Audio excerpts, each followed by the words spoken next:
shërben si objekt ndalimi për kryerjes të veprave penale. Në këtë qendër qytetarë të dyshuar ndaluan kryesisht për 48 orë, por kushtet higjienike në këtë qendër ndalimi në Rahoves duket se nuk janë fare të mira.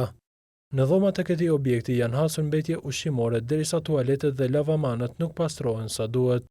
Këto janë vetëm disa nga të gjeturat e Inspektoratit Policor të Kosovës. Dyshekët e jastëkët janë të njollosur dhe ka mungesë të çarçafëve për mbullim të dyshekëve. Në përgjithësi, niveli i pasërtisë brenda hapësirave të qendrës nuk është i duhur. Stacioni ka të angazhuar 2 punonjës civil si pasrues dhe shfrytëzon kontratën për shërbime të pastrimit të mbulojave në qendrat e mbajtjes në objektet e policisë së Kosovës. Pavarësisht këtyre kapaciteteve, niveli i higjienës brenda hapësirave të qendrës vlerësohet në nivel jo të kënaqshëm. Në këtë raport gjithashtu theksohet gjetja e disa mjeteve të forta.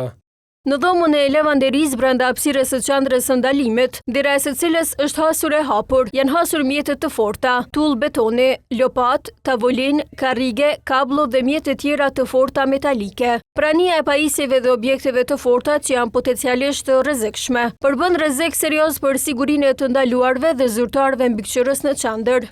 Kësaj IPK ka drejtuar 7 rekomandime drejt menaxhmentit të policisë për këtë çështje. Nga policia rajonale e Gjakovës për TV1 kanë thënë se janë ndërmarrë veprime në këtë drejtim, por pa treguar se cilat janë ato.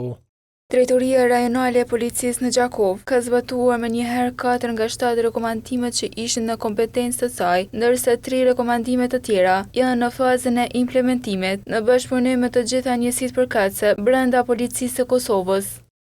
Përsëritja e rekomandimeve pa u plotësuar ato po shihet shqetësuese nga ishepror të policisë. Menaxhmenti i policisë duhet në një kohë të caktuar, të cilat paraqitet nga ana e inspektoratit, ato të mbetura të evitoj, edhe në këtë mënyrë do të thotë secili menaxhment në polici të merr përgjegjësinë për rekomandimet të cilat nuk i ka plotësuar. Është detyrë e inspektoratit që të kërkojë me ngulm që këto të rregullohen. Sipas raportit të IPK-s, edhe në të kaluarën ishte rekomanduar largimi mjeteve të rrezikshme nga këto hapësira në këtë qendër ndalimi në Rahovec. Mirë po sipas tyre, inspektimi tregon se nuk është vepruar.